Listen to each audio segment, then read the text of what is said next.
All right, welcome to another episode of the EsportsNext podcast. It is my pleasure, as always, along with my lovely co-host, the founder of the Esports Trade Association, Miss Megan Van Petten.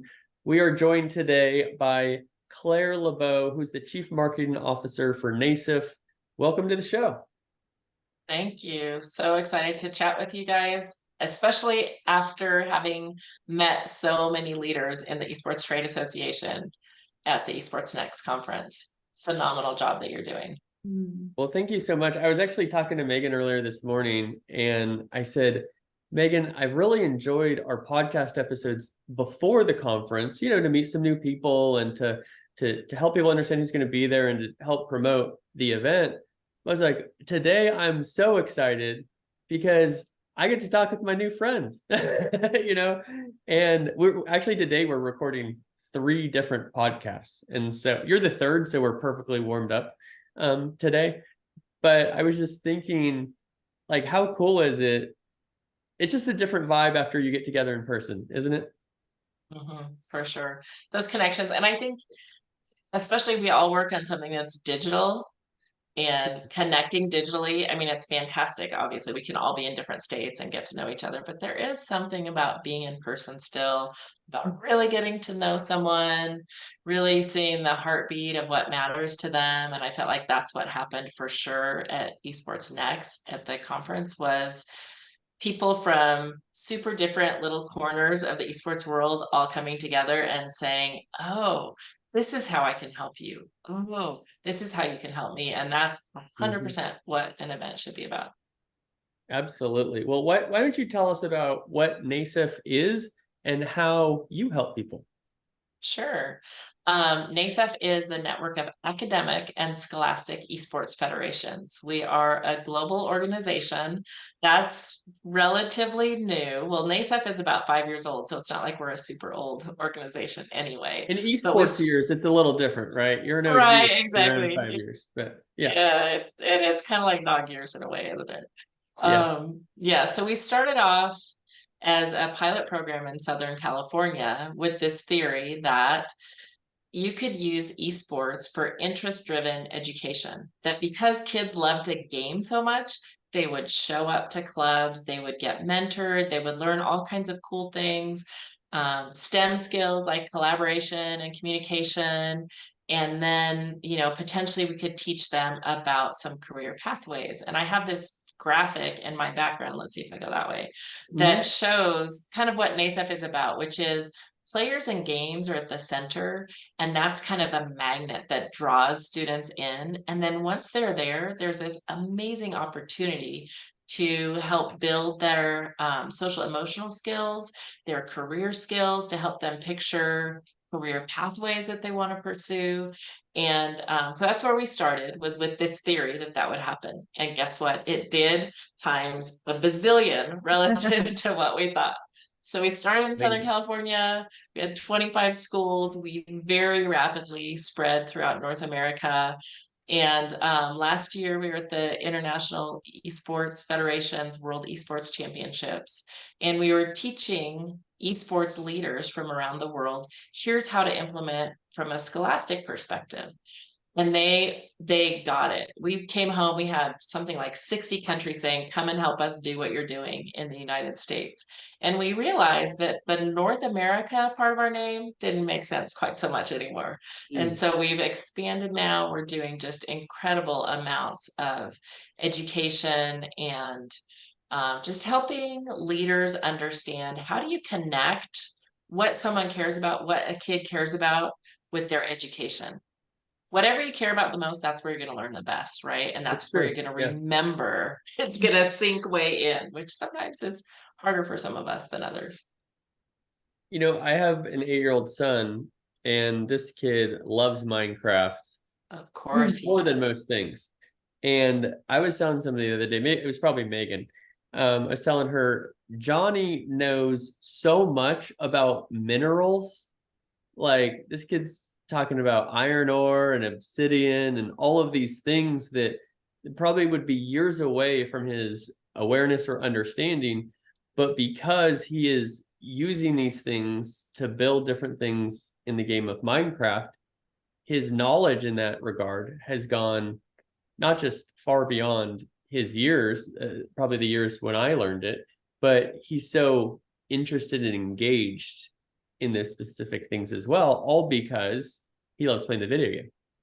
Right, exactly. And that's exactly it. And so we have, among the tons of programs that we offer, we do offer lots of Minecraft programs. So if he hasn't yet, he should sign up and enter. We have Farmcraft, which is a super cool program. We have a custom world developed by a team called Cleverlike, and they have this custom Farmcraft world. And you go in and you make decisions like, how am I going to plant my seeds? Are we going to use a machine to till, or are we going to use human beings to plant? Mm. Both of those impact the climate and your profit. And so there are all these different, I mean, tons of aspects. How are you going to irrigate? How are you going to get products to market? All these different things. And so kids are using, you know, decision making skills to figure out which way am I going to do this? And then we give them challenges that say, do everything that's great for the environment. Okay, now do everything that gets you the highest profit possible. Yeah. And then, so they learn, oh, there are trade-offs that I'm going to have to make. But then, like you said, it's all in Minecraft, which they love. And so they come back and they play over and over and over again, trying to get the best score, trying to beat. We had students participate from 59 countries. So, if I'm from the US, I want to beat the kids from Japan. If you're from Japan, you want to beat Chile. If you're from Chile, you want to beat Nigeria. I mean, it's phenomenal, the learning that happens through this. I'm just realizing I left out a super important aspect. ASEF is a nonprofit, and so we offer this free. Wow. We want every kid to be able to participate and learn in this environment that they love. And so our challenges are free. We do, I'll talk about Beyond the Game challenges probably in a minute. Those are free to participate in. As much as we can, we want everyone to be able to participate in our programs and our challenges. Mm. How are you able to offer that for free? I'm curious. We'll buy that. All right. Right, let's do it. Everything free for everyone, like Let's Oprah. get Johnny all set up. Johnny 2.0. All right, exactly. We have some fantastic partners. And because you are the Esports Trade Association, I will just say, please, if you are a brand or an organization and you see the potential of esports in helping students, partner with us.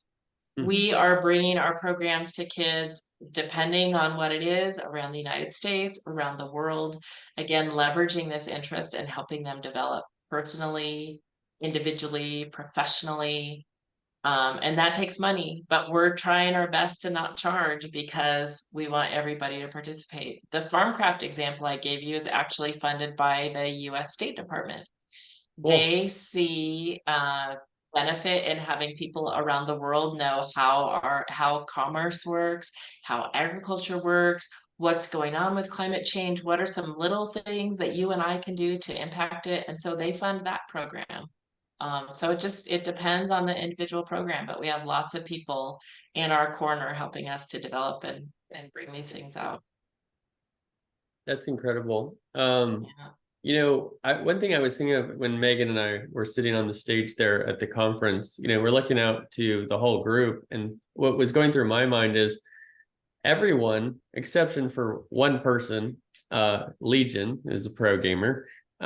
Everyone in that room is making a living in esports, but are not pro gamers, like not on the stage. And we were talking before this recording, it's such a diverse group where you have folks, Claire, like yourself in Scholastic, and then we have people who are in production companies, and we have traditional sports teams. We have World Business Chicago.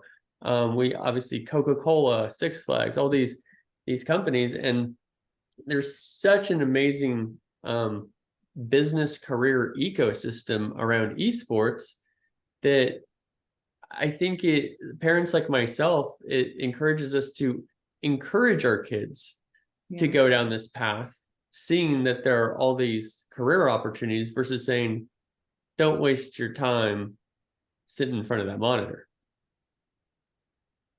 Well, and there are two aspects to that, right? One is if that's what your kid likes to do for fun, then there is some amount of time that's allotted for whatever your fun is, whether it's read a book or, play baseball or play Minecraft or whatever. There's some amount that's allotted for fun. But then there are these other career opportunities that, we kind of joke right now. I think every kid right now wants to be a streamer because their all commits are going to make, $85 million a month as streamers.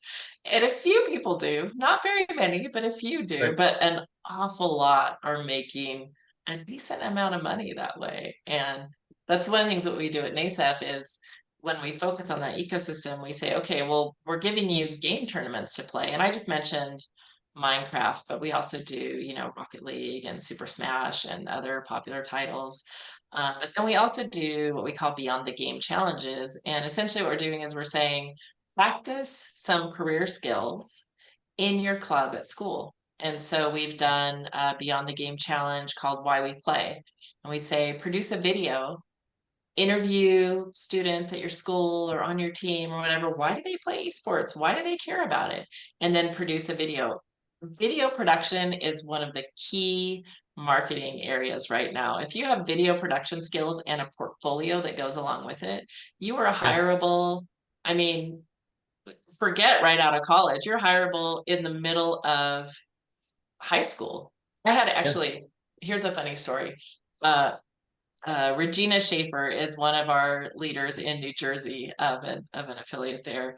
And she was saying when she was starting to set up their IT for their club and get things going, she asked one of her students if he could help her, middle school student.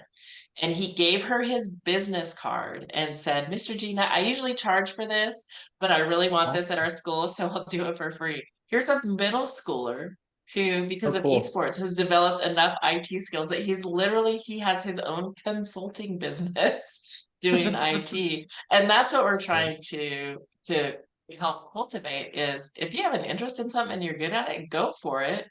We all get up and love our jobs, right? How fortunate are we? And why shouldn't we, if we have kids, why shouldn't we encourage them to do the same thing? If there's something that you love, pursue that. Work in it. Be the best at it. Yes, with limits when you're in school. We do not want you sitting on your computer for 24, 22 hours a day gaming. Or reading a book for that amount. Or reading a book or playing football or fill in the blank here. Balance is important for everything. But definitely if that's your area of interest, go for it. And so that's, we're trying to have these challenges that help students practice these skills.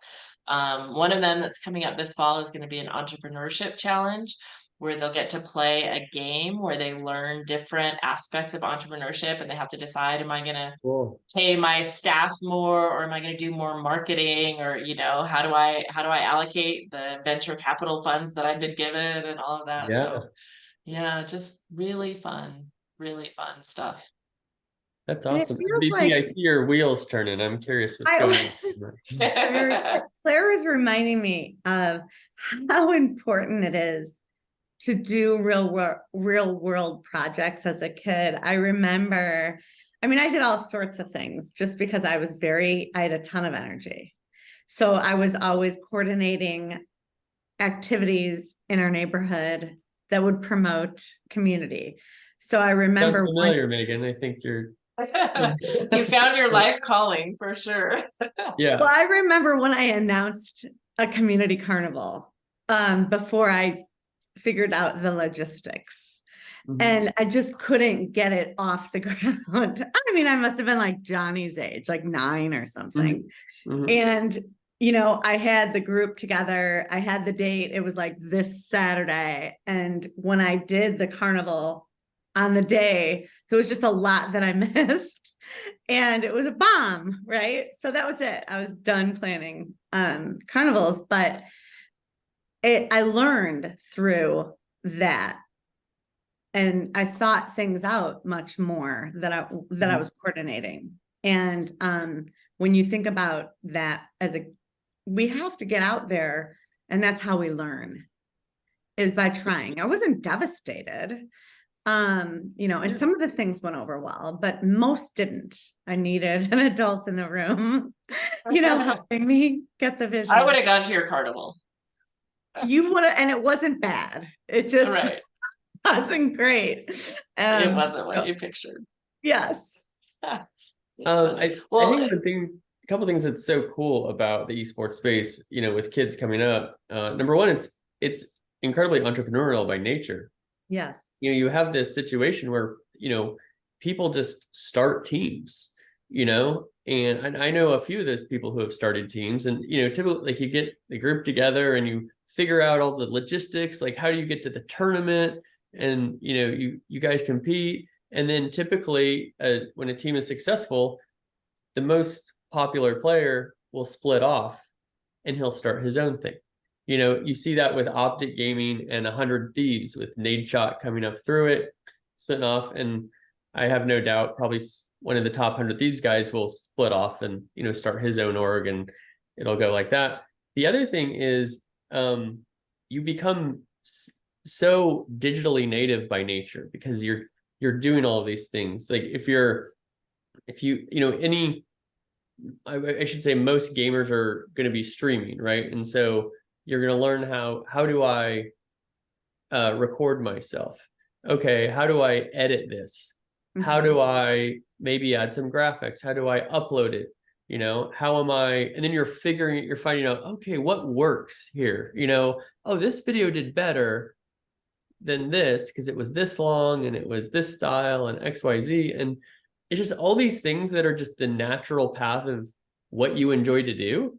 And then these kids grow up and they're like, wow, I'm really good at editing videos and understand all of this stuff because I did it for fun as a kid. And it sounds like NASIF is really embracing those things and then fostering to things even just beyond video production. yeah, I mean, one of the things that we do is we encourage schools, start a club, don't start a team. What we don't want to see is a competitive team with 5 players and 2 alternates, and that's it. A lot of NASEF clubs have more than 100 members. And it's because maybe they're fielding a couple of different competitive teams, but they're also doing exactly what you just said. And they're doing things like Megan's Carnival, they're setting up a weekend tournament. They're figuring out, how do we sell pizza as a fundraiser? Where are we going to order it? What time are we going to pick it up? How are we going to keep it hot? And they are doing it the hard way. They are doing it. Creating them. It's so fun. Exactly. But they're doing all of that hands-on practical learning of all these different areas. Yeah. They're doing the setup of the hardware. They're contacting the local car dealership to see if they'll sponsor them for $250 or, I mean, all making that, jerseys, shirts. I mean, it just goes on and on. Everything. And that's what was missing in my situation was shoulders. There were no shoulders to help me get this carnival idea off the ground. Or it would have been a hit. It's not too late. Don't give up. Not too late. But that's so cool. Because we're teaching leaders, and that's what it's all about. Right. Exactly.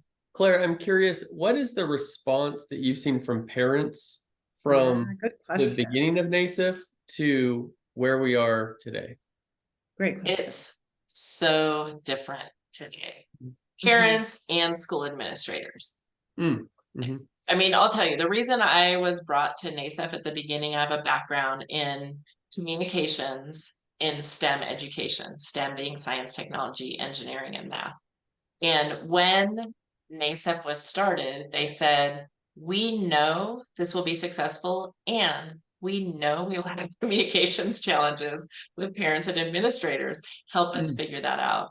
And I mean, it was really an uphill battle those first couple of years, but some phenomenal things have happened. One is we were fortunate at NASIF that we started off with funding to have research to iterate really well. So we had University of California, Irvine from day one looking at how the clubs were established. It was actually a team at UC Irvine that came up with a graphic that's in my background, because they looked at what is the central point and then what is everything else? How are we going to sort of circle the wagons around this idea and give specific pathways to pursue? And they looked at things like when a kid is in a NASEF club, what kinds of things are they interested in? And we have 4 years of IRB approved research. You can get it on our website, but showing things like kids in these clubs are demonstrating increased STEM career interest, increased school affiliation, which means they feel more connected to school, they show up to school. How do you Mhm. learn at school? By being there. Right. Right. So if we can offer a program that attracts kids to come to school and they're there more often, then they're going to learn more. And the parents have seen now that this isn't just sort of some little thing that kids are doing off on the side, but it's an important part of the school, that it has structure. If it's an after school club, that, you know, there are coaches or adult advisors that are there, the shoulders to stand on that you're describing, Megan, right? Mhm. All of these things are part of it. And so I think a lot of parents now are seeing where they were hesitant because they didn't want their kid alone. There's sort of this, you know, stereotype, sitting alone in a dark basement, eating hot Cheetos and drinking Red Bull and playing video games all night. That's not what happens here. Right. Instead, what Right. we're saying is let's be in a productive, super fun, very important that it stays fun and we don't only focus on productivity and careers and all of that, right? We are talking about kids. So super fun, but still with a framework, with some potential, with some pathways outlined. And so the parents have really come along. The administrators are seeing the same things. And now we're also getting data back. We had a school in Moreno Valley, California last year tracked attendance and tied that to the number of students in their program. And they found, you know, schools get a certain amount of money per day for students being in the classroom. That district generated almost $1 million additional ADA, the daily attendance dollars, Wow. Wow. from the students that were in the esports program because they showed up at school an average of almost 7 days more per year than kids who are not in the esports program. And, you know, I mean, Yeah. when you're an administrator, you care about two things. You care about the students, you want to see them develop, you want to see them improve. Yeah. You're also managing massive budgets. And if you can come up with $1 million additional from having a program that is free to run, Wow. you know, I mean, pay the teacher a stipend, you're recapturing $1 million, but there's no, you know, maintenance costs or anything. I mean, it's really been phenomenal. And so it's fun for me because I've been there since the days when it was definitely an uphill grind convincing, and now it's more like jump on the bandwagon. There's a reason it's a bandwagon. So that is super fun. I love I when feel like things. I should mention classes because we haven't talked about curriculum at all. We've talked all Okay. about after school. Please. Um, Working in concert with UC Irvine and also Orange County Department of Ed, NASEF developed several different series of curricula that can be adopted. One is a 4-year English language arts program. Imagine being a freshman in high school and getting to go to English 9 and game design. And you're learning concepts like, Yeah. you know, plot development, character development, all of that I would take that through now. through esports and through traditional novels and all of that. So the Mm. curriculum writers did this fantastic job of just weaving it all together. Again, interest-driven learning. We've outlined CTE, which is Career and Technical Education pathways for which are classes that are offered in schools all around the country. So you could take a CTE course that connects exactly all the things we've been talking about, all these different career opportunities, and you could have that as a class in school. And then we have a fellowship program where educators participate in this fantastic community of practice, this learning community, like the leadership community that you are starting out that I'm so excited about at the Esports Trade Association. We have something similar on the scholastic side. Mm. And through the year, at the end of the year, as a capstone project, they develop curriculum, whatever their area of expertise is. So we have curriculum in art and design and an online chess club, and how do you set up a Discord for your students, and, you know, history based and game, I mean, all these different areas because it's in whatever that teacher's area of expertise is, and that's called our community library. Everything I just mentioned is free. You just sign up for NASEF and access it free. All the lesson plans, intro videos from the educators. I mean, we seriously really mean it when we say we just want to get this in the hands of educators and have them use it and see that kids benefit. I am such a sap, and it makes my heart so happy when I go into a school and I meet these kids who did not have a place where they belonged before. Yeah. Mhm. And then you put an esports club on their campus, and now all of a sudden they're announced on the announcements, just like the baseball team or the football team, Yeah. So cool. and they get recognition and their lives change because people acknowledge that what's important to them is actually important. It's the coolest thing ever. That is so cool. Yeah. I think there's a huge difference between, being left out and looked down upon to being included and validated, right? I remember a few years ago there was some stat. It was that when high schools were starting esports teams, that 87% of the kids who joined the esports team had never been part of any organized sport. Yeah. Mhm. And it's obviously we want to support children in every way, and it's fantastic with traditional sports and all of these things that we grew up with. But it's one thing to support those who are already kind of in the club, but like what I love about a lot of this is you're pulling kids up who aren't connected in the way that some other kids are, and the fact that gaming is becoming so mainstream, and gamers are the cool kids and the cool kids game. It's like the quarterback of the high school team is also a proud gamer, in addition to the kid who's not on the football team who's really into gaming, right? And it's just so special because there's a lot of things that are just kind of nice to haves, but when you're actually positively impacting a life, you're helping someone develop friendships for, you have a hard day, now you have somebody to talk to, right? Or you have someone to share your wins with versus not, and then all these other implications. It goes far beyond just the career aspect, which is really heartwarming. Mm-hmm. We did the Why We Play challenge that I described to you, the Beyond the Game challenge. Mm-hmm. I think one girl said she played for the games, but then she said, I got a scholarship. Can you believe I got a scholarship for gaming? But almost every kid, we did a compilation video of several of these different submissions. Most of them, it was something to the effect of, I found my tribe, I found my people. One Wow. kid said, I used to just be walking around on campus, and now I have a place to go where I connect with people. And Wow. can't you picture that kid Yeah. who knows a ton of people, kind of wanders around, hey, what's up? But doesn't actually have a place Mm. that's home base on campus. Yeah. And then Yeah. you provide it. It Wow. absolutely changes that kid's life forever. I'm That's always on incredible. my soapbox about it. I mean, the transformation that we see is phenomenal. It's so much bigger than what a lot of people picture, I think.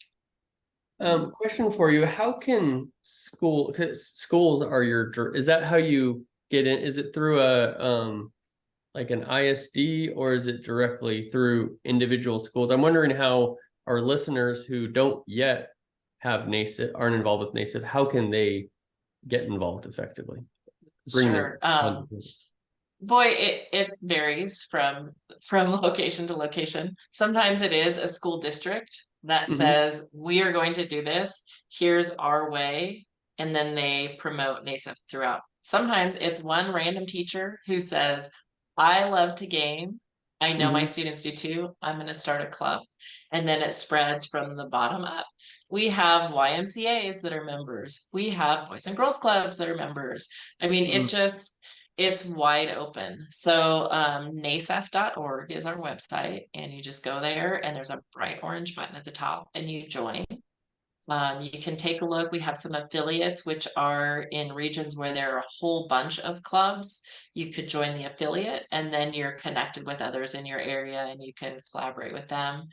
We have a super active Discord community. So if you join NASEF, you'll get invited into our Discord. And I really recommend that for somebody who's just starting out. We have some video-based academy courses, 8 steps to starting a club, and we offer professional development. If there's a district that's trying to figure out how do we implement district-wide, it's probably going to take a little bit of assistance. And so we do have Sure. PD that's available. But I mean, the first way to start is just join NASEF, and then you can log into the dashboard, and there are some toolkits there. Take a look at those. Figure out, we have most of our fall programming is going to be announced, I'd say early to mid-September. So if you check out the website around then, that's a Cool. great way to get it. But it's totally free to join, so go for it. What are the ages? How young do you go? Yeah, we started in high school, and then the middle schoolers were saying, we want to do it. And now the elementary is saying, we want to do it. Yeah. It varies. Our Minecraft programs are open for 3rd grade and up. So that's roughly like 3rd to 12th. We do have, in that community library I mentioned, we do have a few elementary teachers who have created programs for younger students. So we offer some assistance there, but most of our general programming is focused on the middle to high school range. That's great. My son just started 2nd grade, so I've got a full year to convince his school to get this going so that he can get involved. He's also advanced though, John. I feel like we could go right to Claire and she might help us out. There is in some of our Minecraft programming, we do have a family category, which can blend all ages. So you could join with your son. And the way it usually works is the kids are way better at whatever it is than the parents. We've had some kid and grandparent teams, which I love. Like, what a cool way to connect. What a cool grandparent. Right? Exactly. My son is better than me at most video games, but I'm way better at skateboarding. So I just really try to hold that over his head, you know? Absolutely. I bet. There's still a few, like we'll play Street Fighter, and I can still hold my own, but we're running around Minecraft and stuff like that, and I'm like trying to catch this kid because he's just digging up a storm in that. That's awesome. Game. That was awesome. Megan, something you were going to bring up. I think there was something special at our EsportsNext event. Oh yeah. Okay. So we wanted to officially wish you an amazing birthday. You're the best. Claire is an EsportsNext baby. We call it the world's largest birthday party. So for all of you that are listening, just know that Claire was at EsportsNext during her birthday. And we just wanted to make it extra special for you. And John has offered to sing. not offered to sing. And I had a feeling that was coming. I was like thinking, is Megan going to try to get us to sing? And oh my gosh. Claire, I will sing for you offline so that we don't hurt your ears. That's a good call. Yeah. That is wonderful. I respect that. Me too. Thank you. Oh, that's so sweet, Megan. I appreciate that. It was a great group of people to be with. Here's the final question for you as we're coming up on time. Is it Georgianos? Is that the name of the Giordano's? Very close, Scott. Not bad for a Texan accent. Yeah. Yeah. What was your favorite pizza? We had 6 pizzas, 6 deep oh my gosh. Pizzas. I think it was called meat. I think it was called meat and more meat. It was so good. Oh my gosh. Oh, you like the meat? Slabs. It was slabs of sausage. It was not crumbled sausage. It was slabs of sausage in there with the pepperoni and everything else. Oh my gosh, that was amazing. Who coordinated that field trip? I saw that and I was like, how did I miss that? It was pretty spur of the moment. I think Steve Isaacs is a great organizer, and he said, hey, I think we're gonna get pizza later. And I had kind of grabbed a bunch of people, and we went for a Chicago architecture riverboat cruise, which was so fun. And so I said, well, I'm going to bring all these folks that are with me. And then I was like, hey, John, we're going for pizza. And it just kind of blew up. Oh, it was so good. It was so 100% going back there. Yeah. Oh, yeah. And that you guys chose a perfect spot. Did you go to the Giordano's? It's all right. There's a couple. I don't know. It looked we like were right by. There was a Nutella store. Yeah. Close by. Does that help you place it? I watched from the hotel. It was fantastic. It was like 7 minutes or something like that. cool. Yeah, it was fantastic. Meat, and more meat, I'm telling you. Yeah, Sorry the if meat you're a is good. vegetarian. That's not me. The meat is good though. It's good. There's about 5 Giordano's within walking distance. The one that wow. yeah, there's one right at the Navy Pier even. Yeah, Incredible. yeah, All it's right. just so good. I think Giordano's you can order online and get them frozen even. Yeah. Trip to Los Angeles, perhaps? Have Yeah. have Are you either the of only you one? guys Where are you? had the Chicago stuffed style pizza before? No, I haven't. It's different. It doesn't seem like pizza to people, you know, it's almost like a lasagna, you know, it's very thick. Sign Wow. me Have up. you had it, John, before? Wow. I don't think so. It's very Sounds different. good. All Yeah. right. Let's start a Claire, list for next year. I know you have a hard stop here, so I think what we're trying to get away from this whole thing is to eat Giordano's pizza. On your birthday. Eat Giordano's Eddie's pizza birthday. on your birthday and join Get involved NASAF. with NASAF. And yeah, because yeah, it's phenomenal. I'm so proud to be part of that organization. I can't even tell you. Well, we're proud to have you as a member of the Esports Trade Association, and thank you for joining us today on the Esports Next podcast. Thank you, Claire. Happy birthday. Thank you. Thank you so much. We'll You're see you welcome. guys.